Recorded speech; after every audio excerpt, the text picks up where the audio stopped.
네, 전원책 변호사가 결국 입을 열었는데요. 수위 높은 폭탄 발언은 나오지 않았습니다. 전망과는 좀 다소 다른 내용이었습니다. 최근 비대위와의 알력 문제 그리고 보수 재건 활동 계획을 밝힌 데 내용은 그쳤습니다. 네, 하지만 전 변호사의 해촉 사태로 인한 후폭풍으로 한국당 내 당내 계파 갈등이 재점화하고 있는데요. 오늘 이 내용 포함한 정치권 이슈 두 분과 짚어보겠습니다. 한민수 전 국민일보 정치부장, 이경수 전 새누리당 부대변인 나오셨습니다. 안녕하십니까? 네, 안녕하십니까? 오셨습니까? 일단 두 분께 한 줄 평을 먼저 부탁을 드려볼 건데요. 전원책 변호사가 일단 입을 열긴 열었는데 폭로에 대한 내용은 좀 말을 아끼는 분위기였습니다. 이에 대해서 한 줄 평 간단하게 여쭤볼까 합니다. 간단하게? 예, 간단하게요. 많이 기다렸다는 표현이 좀 그렇습니다. 제 3자 입장에서 볼 때는 쉽게 말하면 소문난 잔치에 먹을 게 없었다는 거고 이제 전원책 변호사 본인 입장에서는 진퇴양난이었다. 이렇게 평가할 수 있을 것 같습니다. 이 박사님 어떠십니까? 저는 뭐 예고편이 본편이다 이렇게 말씀을 드리겠습니다. 무슨 뜻이냐면은 왜 영화 하기 전에 예고편 하지 않습니까? 재미있는 장면이 많이 편집이 돼 있어요. 예. 근데 막상 본 영화를 보게 되면은 그 예고편에 나와 있던 재미있는 장면 외에는 더 이상 볼 게 없다. 네. 그런 차원에서 전 변호사의 이번 그 기자회견 보면은 예고됐다 예상했던 것보다는 별 내용이 없다. 이렇게 정리를 드리겠습니다. 알겠습니다. 네. 예고편도 없었어요, 오늘은. 그래서 얘기가 된 거. 네, 사실 폭로를 좀 기대라고 하긴 그렇지만 그렇죠. 예상을 했던 이유가 스스로 어디까지 이야기할지 고심 중이다. 뭐 이런 식으로 사전에 이야기를 했었거든요. 근데 뭔가 입장이 바뀌었다고 해야 될까요? 애초에 밝힐 게 없었다고 봐야 될까요? 저는 이 전원책 변호사가 지난주 금요일이었죠. 문자로 이제 예. 해촉이 되고 그리고 바로 이어서 2, 3일 뒤에 본인 입장을 밝히겠다고 했다가 한 차례 이게 연기된 거예요. 그 순간 이미 이것도 또 실기한 거죠. 기회를 놓쳤다고 볼 수밖에 없을 것 같습니다. 해촉된 순간에는 되게 격하게 좀 얘기 좀 했었죠. 예. 좀 뭐 폭로할 것처럼 나오고 대단히 이렇게 뭐 그렇지 않습니까? 아무리 뭐 저기 새벽까지 일하고 아침에 못 일어난 분이라고 해도 그렇다고 해서 그걸 아무리 저기 잠자고 있을 거라고 문자로 해촉하는 건 모욕적이죠. 사실 네. 모욕적이니까 거기에 대한 화가 있었을 텐데 그 직후에 안 하는 순간 재판단에는 그 사이에 뭐 드러난 건 없습니다만은 아마 뭐 그 자유한국당 지도부나 아니면 보수의 큰 어른들 있지 않습니까? 예. 뭐 그런 분들이나 아니면 전원책 변호사와 되게 절친하신 분들이랄지 여러 얘기들이 들어가지 않았을까 싶어요. 그래서 예를 들어서 전 변호사가 기자들 앞에서 좀 예고된 것처럼 어떤 치부랄까요? 뭐 그동안 과정의 알력 다툼에 소상한 내용을 밝히게 되면은 그 자체가 또 뭐 지금 그렇지 않아도 힘든 보수 쪽 전체에 대한 예. 그런 얘기들이 가지 않았을까 싶습니다. 그런 얘기들이 얼뜻얼뜻 좀 나왔죠. 예. 나왔는데 그런 것들이 오늘 쉽게 말해서 알맹이 없는 기자회견에 영향을 미치지 않았을까 그렇게 생각합니다. 알겠습니다. 그 전원책 변호사가 일단 해촉된 이유로 김병준 위원장은 굉장히 입지가 약간 흔들리게 된 상황이고 이 와중에 친박과 비박은 다시 활동을 시작하는 모습을 보이고 있고 어떻게 보십니까? 사퇴하라라는 김병준 위원장에 대한 요구 그리고 전대를 좀 더 서둘러서 하자라는 이 두 가지 주장에 대해서 어떻게 보세요? 저는 먼저 결론부터 먼저 말씀드리겠습니다. 예. 사실은 사퇴도 고려해야 된다 이렇게 생각하는 게요. 예. 이제 왜냐하면은 비상대책위원장님이시잖아요, 김병준 위원장님. 그러면 이제 가장 큰 문제는 자유한국당 자체가 이제 비상사태라는 뜻인데 예. 그 왜 비상사태가 이루어졌을까 하는 그 원인을 먼저 봐야 될 것 같아요. 예를 들어 가지고 김병준 위원장은 어느 뭐 언론 인터뷰를 통해 가지고 본인이 내 갈 길을 가겠다고 하면서 뭐 19일 정도의 아이노믹스 다시 말해서 문재인 대통령의 제이노믹스 대비한 네. 아이노믹스 그다음에 뭐 평화 로드맵을 뭐 발표를 해서 정책 방향을 가겠다 그러는데 제가 볼 때는 조금 이 타이밍하고 안 맞는 얘기 같다. 왜냐하면 자유한국당의 근본적인 비상사태가 온 것은 리더십의 실종이라고 보거든요. 저는요. 예. 그러면 리더십의 실종이기 때문에 리더십을 확보할 수 있는 구체적인 방안을 마련해야 되는데 그 방안의 제일 첫 번째는 인적 청산하고 새로운 리더십의 구축이에요. 예. 그런데 거기다 김병준 위원장께서는 거꾸로 그 부분은 일단은 자꾸 뒤로 미룬 채 정책 뭐 제이노믹스, 아이노믹스 본인의 전에 또 뭐 국민 성장 뭐 이런 얘기를 하고 자꾸 이렇게 딴 데로 가니까 예. 이게 전혀 선발이 안 맞는 거죠. 그러니까 다시 말해서 자유한국당의 비상사태하고 비상사태의 정확한 원인 분석이 처음 잘못됐다. 그런 차원에서 볼 때는 지금 뭐 오늘 아침에 초재선 의원들까지 나서서 저기 김병준 위원장 사퇴 예. 촉구를 했거든요. 네. 그러면 저 현역 국회의원들이 이렇게 나오게 되면 김병준 위원장 버티기 힘들 겁니다. 그래서 저는 사태도 고려하셔야 된다 이렇게 말씀드리겠습니다. 조기 전대에 대해서는 어떻게 보십니까? 저는 그게 맞다고 봅니다. 왜 맞냐면요. 말씀드렸듯이 이 리더십의 부재이기 때문에 예. 빨리 더 이상 길게 끌고 가가지고 당을 더 이상 혼란으로 몰고 가느니 차라리 조기 전당대회를 열어가지고 확실한 리더십을 확보한 다음에 그다음에 그 리더십에 의해서 자유한국당이 차근차근 무엇 정책도 준비하고 하는 뭐 내후년에 그 총선 준비하는 이런 체계를 조기에 갖추는 것이 오히려 확고한 처방이 아닐까 이렇게 생각합니다. 부장님 생각도 비슷하신가요? 조기 전대에 대해서? 아까 제가 전원책 변호사도 본인 입장에서 보면은 뭐 진퇴양난이라고 했는데 예. 또 한 분의 진퇴양난에 처하신 분이죠. 김병준 예. 위원장이. 그 본인이 설사 그만두고 싶다는 결심을 하더라도 지금 되게 쉽지 않을 겁니다. 왜냐하면 이게 가령 뭐 현실적으로 볼 때요. 비대위원장이 그만두면은 일단은 자유한국당 지도부가 붕괴되는 겁니다. 예. 그럼 자연스럽게 뭐 보통의 경우에 이제 원내대표가 이제 뭐 권한 대행을 맡게 되죠. 그러면은 근데 이 원내대표도 다음 달 선거가 또 있어요. 예. 그리고 뭐 이게 약간 뭐라고 하죠? 뭐 정상적인 정당이라면 그렇게 순리대로 그만두면 넘어갈 수 있겠지만 말 그대로 비상사태에 있는 정당인데 그만두고 나면은 다음 달에 이것도 어차피 당권 싸움입니다. 결국은 뭐 친박계에서 그만두라고 하는 것도. 근데 지금 갈 수가 없는 거예요. 예를 들어서 김병준 위원장이 여기서 그만두고 조기 전대를 한다. 내년 2월도 사실 전원책 조강특위 위원 전 위원 입장에서 볼 때는 빠르다는 거였는데 내년 2월에 하려면은 일단 253개의 지역위원장을 새로 어찌됐든 유임을 시키더라도 예. 사퇴를 한 상태이기 때문에 새로 뽑아야 됩니다. 그럼 그 과정들이 물리적인 시간들이 걸릴 수밖에 없어요.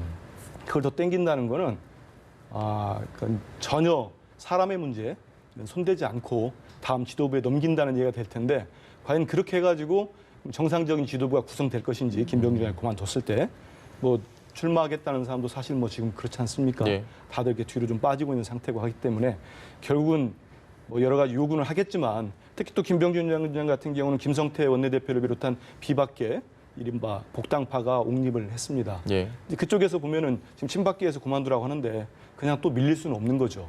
그렇기 때문에 서로 간에 이제 물론 이거 가지고 갈등을 빚겠지만은 당장 김 위원장이 그만두기는 쉽지 않다.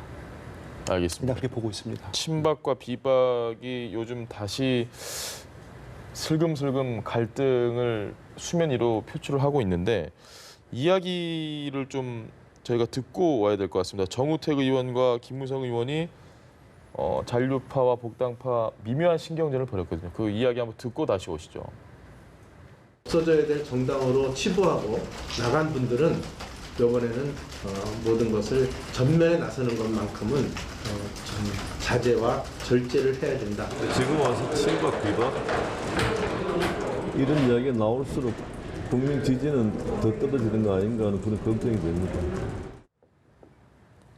어떻게 보였습니까, 이 박사님? 근데 저는 아직까지도 친박 비박 얘기 나오는 것 자체가 사실은 자유한국당의 현 상태를 뭐 적나라하게 보여주는 게 아닌가 싶은데요. 예.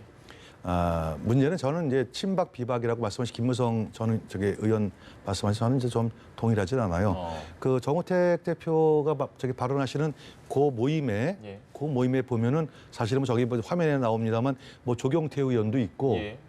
여러 또 김문수 전 지사도 있고 사실은 친박이라고 할 수 없는 사람들이 상당수 거의 절반 이상 섞여 있어요. 예. 그렇기 때문에 친박 비박 싸움으로 몰고 가는 것은 김무성 대표의 어떤 김무성 전 대표의 어떤 그 정치적인 전략이라고 보고 지금은 뭐냐면 저기 구도가 어떻게 되어 있냐면은 소위 말하는 탄핵 전국 때 당에 잔류했느냐 아니면은 밖에 나와가지고 그 반기문 총장 옹립하려다가 실패했느냐 저는 그 두 사람 그 두 집단의 성격이라고 봐야지 친박 비박 몰고 가는 건 안 맞다 보는데 다만 여기서 좀 해야 될 것은 보수가 이만큼 무너져 있는 이 상황에서 굳이 친박, 비박, 뭐 잔류파, 뭐 아니면 탈당파 이걸 꼭 해야 되겠느냐?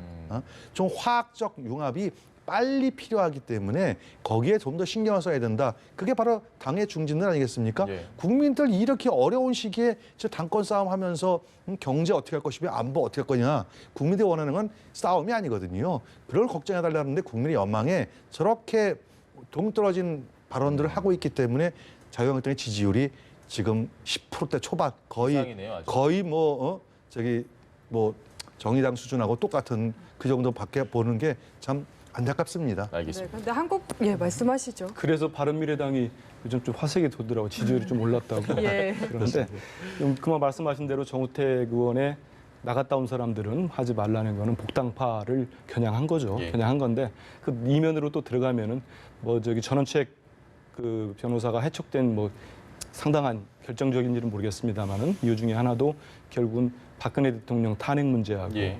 보수 대통합이라는 표현도 그렇습니다. 보수가 어떻게 다시 뭉칠까 이거에 대한 이견 차이였잖아요.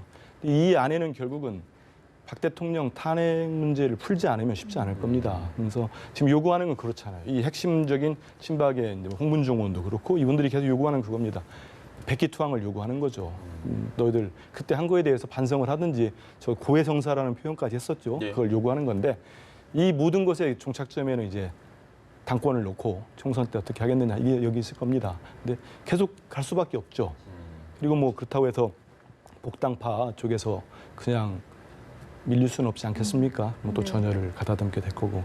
알겠습니다. 네, 근데 뭐 탄핵에 대해서 자꾸 자유한국당 내에서 탄핵 어떤 뭐 대토론을 열자 그러는데 예. 저는 이것은 전혀 도움이 안 될 겁니다. 결론이 안 나는 부분이고 결국은 네가 잘했느냐 못했느냐 그 싸움을 가는 건데 결국 결론 안 날 얘기를 굳이 할 필요는 없다. 다만 가장 중요한 것은 지금은 단합이 중요한 것이지. 예, 그래서 뭐 어떤 일부에 주장하듯이 뭐 박 대통령, 박근혜 전 대통령 탄핵 뭐 대토론을 열자 하는 것은 제가 볼 때 전혀 불필요한 논쟁이고 할 필요가 없다고 그렇게 생각하고 있습니다. 근데 그 사실 한국당 의원분들 뭐 친박이든 비박이든 복당이든 잔류든 탄핵이라는 이슈를 계속해서 이야기를 한다고 해서 지금의 지지율이 더 올라가거나 외연이 확장된다거나 이럴 게 아닐 거란 건 사실 충분히 인지하고 계시지 않을까요? 그럼에도 불구하고 계속 탄핵 얘기가 나오는 이유가 어디 있다고 보십니까? 이 박사님 말씀대로 전체 국민이나 예. 뭐 이 여론을 생각한다면은 그렇게 안 할 수 있죠. 근데 지금 현재로서는 딱 쓰여져 있는 거죠. 전당대회가 있고 다음 달에는 원내대표 선거가 있고 이게 저기 밖에서 보는 거는 다릅니다. 당에 들어오면은 이 당권이라는 거는 뭐 오늘 뭐 김성태 원내대표가 격하게 어디 가서 얘기했는데 예. 피를 보는 뭐 싸움이라는 식으로 얘기했죠. 이건 물러설 수 없는 거예요. 왜냐하면 뭐 정치권을 잘 아시겠습니다만 제로섬 게임 아닙니까? 오로는 예. 나승인데 그걸 뺏길 수 없는 거죠. 당장은 뭐 밖에서 볼 때는 야 지금 보수의 단합이 필요한데 뭐 하고 있느냐 욕을 하겠지만 안에 있는 이분들 생각에는 일단 그건 후순위의 문제죠. 당권부터 잡아야 그렇죠. 되는. 일단은 우리가 살아야 된다. 예. 다음 뭐 2020년 4월 총선 있지 않습니까? 그러기 위해서는 그 길목에 있는 전당대회에서 우리가 당권을 잡아야 된다는 거고. 지금 이 상황에서 또 김병준 위원장이 얼마 전에 얘기했던 저는 정치 부기자 오래 하면서도 인적 쇄신을 차수별로 다단계로 하는 걸 못 들어본 것 같아요. 예. 근데 1차 우선 하겠다. 2, 3차 그 순간에 힘이 빠진 거죠. 저기 격하게 얘기하면 종친 거죠. 인적 쇄신. 네. 그런 상황에서 딱 나오는 게 그거 아닙니까? 그만둬라. 예. 끝난 걸로 보는 거죠. 알겠습니다. 말씀하신 대로 사실 한국당이 그동안 개파에 따라서 거의 공천 학살을 당하다시피 했잖아요. 이 상황에서 좀 단합을 말씀하셨는데 가능할지 좀 의문이 생기거든요. 지금 앵커께서 지적하신 대로 사실은 이 자유한국당의 몰락이 어디서 시작됐냐면은 MB 그러니까 이명박 대통령하고 박근혜 대통령이 07년도 경선 때 예. 그 치열한 경선했지 않습니까? 예. 별 루머가 다 나오고 별 마타도가 다 나오고 할 때 이때 감정이 골이 깊어졌거든요. MB가 대통령 되고 나가지고 친박이 학살되면서 친박 연대라는 전 세계 희귀한 정당이 태어나기도 하고 예. 그러다가 또 박근혜 대통령이 잡자마자 이번에 또 친이계 학살 들어가면서 그 다음에 무슨 뭐 옥새 들고 나라샤까지 벌어지는 이러한 사태가 이루어졌기 때문에 당권이 과거 중요하다는 것은 저도 충분히 이해는 하고 있지만 공멸이에요. 그럼 과연 이 정치인들은 그렇습니다. 앞에서는 싸우지 않습니까? 뒤에 가면은 고민들을 해요. 이렇게 가면 공멸이다. 공멸. 그렇기 때문에 어느 정도 저는 나름대로 그렇기 때문에 사실은 다선 의원들이 중요한 게 정당의 다선 의원들이 중요한 게 협상의 어떤 그 여지를 남겨놓을 수 있거든요. 그래서 적절한 형태의 협상은 제가 이루어질 거라고 보고 그래서 저는 그다지 이렇게 비관적으로 보지는 않습니다. 알겠습니다. 네, 어쨌든 이런 가운데 이현주 의원이 이 보수의 뭔가 신보수로 좀 주목을 받고 있거든요. 네. 이현주 의원이 이렇게까지 주목을 받는 이유가 좀 어디에 있다고 보십니까? 저도 저기 이현주 의원이 하도 뜨길래 저하고 인연을 좀 생각해 봤습니다. 예. 근데 어떤 인연이 있으신가요? 뭐 대단한 인연은 아니고 밥 한 번 먹었습니다. 근데 이제 2013년에 제가 예. 정치부장을 할 때였는데 그 당시 원내대표가 이제 저랑 절친하신 분이 약속이 있었는데 저녁 자리에 원내 대변인을 하시면서 예. 나왔더라고요. 그래서 이 의원을 처음 인사를 했는데 뭐 본인이 들으면 기분 나쁠지 모르겠습니다만 제 그때 첫 느낌은 물론 뭐 저도 그 당시는 뭐 기자고 정치부로 오래 출입한 기자지만 아 이분이 역시 그 직전에 영입대가 들어와서 출마한 분이기 때문에 뭐 진짜 정치 신인이구나. IBC부터 이렇게 배우고 계신 거구나 했는데 불과 5년 만에 이 보수의 아이콘과 여전사로 하면서 제가 깜짝 놀랐습니다. 근데 오늘 아침에 또 한 번 놀랐어요. 예. 방송에 나왔나요? 나와서 인터뷰에서 지금 우리나라의 상황이 거의 조선 후기의 망국적 상황에 가깝다. 사실 전 이 표현을 들으면서 이거는 제 귀를 의심했습니다. 이건 재선 의원이고 뭐 어느 당에 속한 게 문제가 아니고 우리나라 국회의원인데 이런 표현을 하면 안 되죠. 왜냐하면 우리가 저기 최근에 인기 드라마도 있었습니다만 우리 구한말 때 얼마나 힘들었습니까? 예. 많은 백성들이 민초들이 죽어나갔고 왕비가 땅이나 시해당했어요. 예. 그리고 이권을 다 뺏겼고. 근데 지금 경제가 좀 그분들 판단하기에 또 많은 분들이 어렵다고 하니까 경제가 어렵다고 해서 한다고 망국적 상황과 가깝다. 이거는 하면 안 되는 얘기죠. 그리고 또 이분이 두 번째는 뭐 자유한국당 입당설 얘기하면서 정치인들이 기득권을 내려놓지 않는다. 이런 또 질타를 했어요. 그럼 저는 그래서 이렇게 요구하고 싶어요. 그 기득권 얘기를 하려면 본인부터 기득권을 내려놓는 게 좋습니다. 그 저기 자꾸 왔다 갔다 하는 거 아니겠습니까? 예. 김관영 원내대표 바른미래당은 저기 지역위원장 심사 때 보겠다는 말까지 나왔잖아요. 예. 그 당내에서도 자기 당에서도 문제가 있는 거고. 그러면은 저기 이런 표현들 할 때는 본인이 총선 다음 21대 총선 불출마를 선언하면은 많은 사람이 믿어줄 겁니다. 알겠습니다. 그 용기가 있으면 좋은데 그리고 좀 전에 물어보신 대로 제가 좀 약간 이 표현 때문에 그랬는데 왜 그렇게 하느냐? 자극적이니까 하는 거죠. 근데 우리가 뭐 잘 알지만은 정치권에서 자극적 표현을 써가지고 유명해진 분들이 몇 분 있습니다. 예. 근데 지금 별로 이렇게 ING 상태인 분도 있지만 이미 끝나신 분도 좀 있는데 국민들 시각으로 볼 때 순간적인 거는 뭐 좀 이렇게 열혈 지지자들한테는 그게 먹힐 수가 있을 거예요. 순간적인 것들이 망국적 상황도 먹힐 수 있겠죠. 제가 얘기하고 난 다음에도 뭐 저를 비난하는 사람도 있겠죠. 하지만 대다수의 상식을 가진 경우는 국민들과 여론은 또 그렇지 않을 거거든요. 그러니까 너무 자극적인데 맞들여지면은 처음에 이렇게 반응들이 열띤 거 보면 특히 SNS 이런 거지 않습니까? 계속 강도가 높아지더라고요. 네. 저는 저 이현주 의원이 지금 그런 상황이 있지 않는가 우려 겸해서 말씀드립니다. 알겠습니다. 이현주 의원이 오늘 뭐 라디오 같은 데서도 이야기도 많이 하고 있는데 일단 이 보수 통합과 관련된 이야기도 좀 했긴 했는데요. 저희가 그 이야기 한번 들어보고 이 박사님 이야기 좀 해보시죠. 정치에서 형성되는 것이고 그것은 한국당 안에 있는 정말 건강한 우파뿐만이 아니라 저는 우리 당도 마찬가지고 밖에서 걱정하고 있는 건강한 젊은 우파들이 많이 있다고 생각합니다. 그래서 이런 것들이 우리가 다 같이 함께 그냥 어떤 그런 깃발 아래서 모이자 이런 건데 이것이 뭐 한국당 입당이다 뭐 바른미래당 이런 식의 그런 어떤 그 셈법은 정말 자기 중심적이고 기득권 정치인들의 셈법이고 저는 이런 셈법들에 대해서 지긋지긋하고 이것을 극복하지 않는 상태에서는 어떤 형태의 이합 집산을 하더라도 국민들이 인정하지 않을 거라고 생각합니다.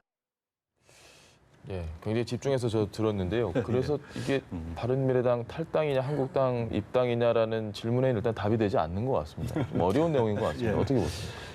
일단 이제 그 이현주 의원이 그 처음에 이제 앵커께서 말씀하실 때 그 보수의 이제 아이콘을 등극했다라는 그거에 대해서는 저도 이제 좀 약간 그럴 수도 있겠다 하는 게 통상 이제 일반적 국민들이 그 보실 때 보수는 이제 연세가 좀 지긋하신 분들, 그다음에 이제 젊은 사람들은 진보 뭐 이런 쪽으로 이렇게 이분화됐는데 이현주 의원 같이 젊은 사람이 오히려 더 기존에 있는 보수 쪽에 있는 의원들보다 더 강력하게 보수적인 목소리를 내니까 좀 재밌다. 뭐 좀 쌈박하다 뭐 이런 방송용어라 어울리지 않습니다만 아마 이런 것들이 좀 있었던 것 같고 다만 이제 이현주 의원 같은 경우에는 이제 정치를 이제 아직은 뭐 오래 한 사람이 아니기 때문에 꼭 제가 조언드리고 싶은 거는 그렇습니다. 예를 들어가지고 부산에서 서울을 이렇게 가는데 버스가 여러 대가 가요. 1호차가 2호차 가지 않습니까? 2호차를 타야 되는데 예. 1호차가 줄을 서 있어요. 1호차에. 그러면은 2호차에 줄을 서 있던 분이 저분 우리 2호차에 같이 타야 됐었는데 왜 1호차에 같이 하는 그런 오해는 안 받는 게 좋겠다. 다시 말씀드려가지고 본인이 강력하게 그 뭐 자유한국당 어떤 청년위원회 초청을 받아서 가능할 수 있습니다. 예. 있을 수 있지만 거기 가서 어떤 얘기를 하든 간에 적어도 자기가 속해 있는 정당에서 그 원리 원칙에서 벗어나서는 안 된다. 적어도 국회의원의 그 본부는 그렇습니다. 그래서 그 정도를 벗어나지 않은 선에서 좀 행동할 것을 좀 저는 주문드리고 싶고 예. 그다음에 보수의 몫을 내는 건 좋습니다. 하지만 보수를 제대로 된 이념적으로 정확하게 분석을 해서 가치를 설명하는 거는 전 찬성하는데 자극적인 것으로 보수를 얘기하면 자칫하면 희화화될 가능성이 있거든요. 네. 그런 점은 제가 볼 때 조금 굉장히 신중하게 발언할 필요가 있지 않나 이런 생각이 듭니다. 반문연대 가능성에 대해서는 어떻게 보십니까? 근데 이제 그런 겁니다. 반문이라는 일종의 이제 네이밍이거든요. 예. 그래서 이름 짓는 거죠. 그러니까 선거라는 것은 어차피 이제 여당 이제 싸울 때 야당 입장에서 분명히 정권 심판론이 나오는 거니까 정권 심판론에 대해서 이제 뭐 문재인 대통령에 대한 연합 반문 뭐 이런 건 되는데 제가 볼 때 그건 쉽지 않을 거예요. 반문 연대라는 건 쉽지 않고 다만 그래서 저는 차라리 이현주한테 이런 얘기 하고 싶어요. 차라리 반문 연대를 할 바에는 자유한국당에 탈당해서 들어가라 자유한국당으로. 예. 예. 그게 오히려 떳떳하고 맞다. 예. 알겠습니다. 뭐 저도 같은 질문 안 하실 것 같아서 얘기 좀 할까요? 예, 하시죠. 저는 뭐 이현주 의원한테 지금 벌써 2번 놀랐잖아요. 오늘만 해도. 그렇죠. 근데 또 놀란 게 이겁니다. 내 정체성은 반문이다. 저 그 무슨 말인가 모르겠어요. 야, 일국의 국회의원 내 정체성이 반문이다. 그러면 문재인 대통령 몇 년 뒤에 퇴임하면 정체성 바뀝니까 또? 뭘로 바뀌는 거예요? 그러면 그걸로 볼 때는 우리 유 박사님 말씀대로 정치라는 건 가치와 명분이 필요한 겁니다. 예. 탈당에도 명분이 필요한 거고 신보수든 뭐 험보수든 간에 보수의 기치를 대도 가치가 필요한 거예요. 그래야 또 사람들이 모이고 새로운 게 모이지. 지금 여기 현재까지 뭐 이 의원을 포함해 반문연대하자. 현역 대통령이 있는데 거기서 반문을 하겠다고 나와서 그걸 대다수 국민들이 야, 저 연대를 지지하자. 할 사람이 얼마 될까 저는 의아스럽습니다. 물론 뭐 지지하지 않은 분도 있겠지만은 네. 찬성하신 분도 있고 하겠지만은 그래서 가치를 정립을 할 필요가 있는 것 같고요. 그래야 보수 빅텐트가 됐든 스몰 텐트가 됐든 텐트를 칠 수 있지. 지금처럼 하면은 지금 계속 얘기하는 도로 새누리당 얘기 나오고 있지 않습니까? 네. 만약 지금 보수 지지자들 입장에서 보면은 대단히 답답할 겁니다. 예. 이게 나갔던 사람 다시 뭐자는 건지, 아니면 도대체 뭘 하자는 건지. 아무것도 인적 쇄신도 차수별로 하자니 뭘 누구를 어떻게 하겠다는 건지. 아까 좀 전에 물어보셨지만 정우택 의원 이런 분들 친박들 계신 분들 있잖아요. 그 김병준 위원장 있으면서 예를 들어 1차를 했다고 하자고요. 조강특위는 구성돼 있으니까. 예. 거기서 당협위원장 253명 중에 뭐 현역원 본인이 포함시키겠다고 계속 주장하고 있잖아요. 포함해가지고 한 10여 명이 됐든 50명이 됐든 뭐 이른바 날렸다고 하자고요. 그 수용하겠습니까? 근데 수용 안 하죠. 나가라고 했는데 너는 이미 아니 김 위원장은 우리 지도자로서의 뭐 신뢰와 이걸 잃었다. 예. 한 사람이 했을 경우에 그걸 수용하기엔 이건 다 그런 복선이 깔려 있는 거거든요. 예. 받아들이지 않겠다는. 그래서 2월 전대가 예정대로 하더라도 참 지금 현재 제1야당 입장에서는 공경한 상황에 처했다. 이렇게 볼 수밖에 없지 않을까 싶습니다. 알겠습니다. 네, 알겠습니다. 이번에 민주평화당 이야기로 넘어가 보겠습니다. 한 차례 연기가 됐습니다. 징계 수위가 드디어 오늘 결정이 났는데 당원 자격 3개월 정지 그리고 일가 활동 후에 봉사활동 100시간 권고. 좀 생각하신 대로인가요? 뭐 아니면 못 미치나요? 궁금한데요. 저는 이해할 수 있어요. 저는 왜 예. 국회의원 수 적잖아요. 민평당에 국회의원 적은데 거기에서 한 분을 갖다 중징계를 내려버리게 되면은 가뜩이나 당력이 약한데 크게죠. 그렇지만 국민들 생각할 필요가 있어요. 국민 예. 감정에. 왜냐하면 본인이 직접 본인이 말씀하신 부분이에요.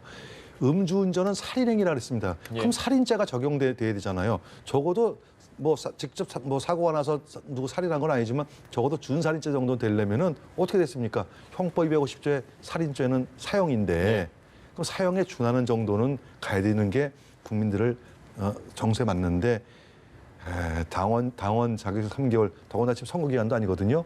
당원 자격 정지에 아무런 영향력이 없습니다.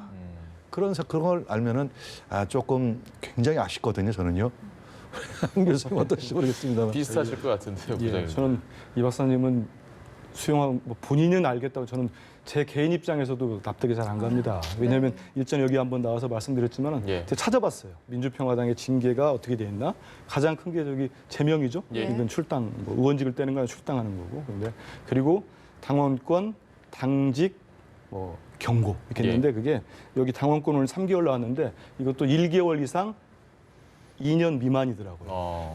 그것만 놓고 봐도 좀 약하죠. 예. 근데 이걸 너무 세게 때려버리면은 총선이 한 1년 6개월 남았으니까 그런 것도 감안했을 겁니다. 당원 정지돼 버리면은. 근데 이게 말씀하시면은 우리 저기 이용주 의원이 이번 안창호법도 그렇고 지금 결국 돌아가셨는데 윤창호법. 윤창호법 예. 숨졌죠. 근데 그러니까 제가 이거 수용을 못하다만 좀 흥분해가지고 이름도 헷갈렸습니다. 그랬는데 이해합니다. 이 탈당 적어도 뭐 의석수가 14명이라 좀 적더라도 어차피 뭐 교섭단체 안 되는 거 아닙니까? 보통 예. 국회에서는 교섭단체가 20명이다 딱 20명 되면은 예전에 꾸어주기도 했었어요. 11명 되면 할 수 있는 역할이 많이 없기 때문에 제가 볼 때는 14명이면 14명이나 13명이나 비슷한데 탈당 권유 정도 해서 제명이 너무 부담스러우면은 좀 국민들 여론과 그런 것들을 받든다고 한다면 그 정도 나왔으면 좋지 않았을까 개인적으로 그런 생각이 듭니다. 시청자분들이 당원 자격 정지가 뭐야라고 생각하시는 분들도 계실 것 같습니다. 이게 정치인에게 어떤 영향을 미치는 건가요? 그러니까 이제 예를 들어서 이런 겁니다. 전당대회를 하게 되면은 전당대회 당대표를 뽑거나 아니면은 국회의원 같은 경우는 자당의 원내대표를 뽑을 때 선거를 하지 않습니까? 예. 선거권을 안 주겠다는 얘기예요, 쉽게 얘기해서. 그다음에 자기 해당 당협에 가서 어떤 발언할 수 있는 기회를 제한하겠다. 지역활동도 행사 못하는 거고. 그 정도인데 지금은 선거 기간이 아니기 때문에 전혀 그런 그 징계가 효과가 없다. 그러니까 우리 한 교수님 하신 말씀대로 적어도 국민들이 볼 때 납득할 수 있을 정도의 징계가 나와야 되는데 그게 안 나왔기 때문에 아마 굉장한 민주평화당 굉장히 징계해놓고선도 엄청나게 아마 인터넷에 시달릴 겁니다. 민주평화당에서의 징계고 국회 차원에서의 징계는 아직 안 나왔습니다. 내일이죠. 예. 징계 국회 윤리특위에서도 지금 논의를 하고 있죠. 예. 근데 국회도 거기는 한 3단계 정도 되더라고요. 가장 강하게 거기서 말 그대로 이제 배지를 떼는 거죠. 예. 제명이 가장 강한 거고요. 예전에 그 독재 정권 때 제명시키기도 했지 않습니까? 그렇게 있고 그 다음이 본회의 출석 30일 정도 예. 이내 그런 거고 나중에 공개 장소나 이런 곳에서 사과를 하거나 경고를 주거나.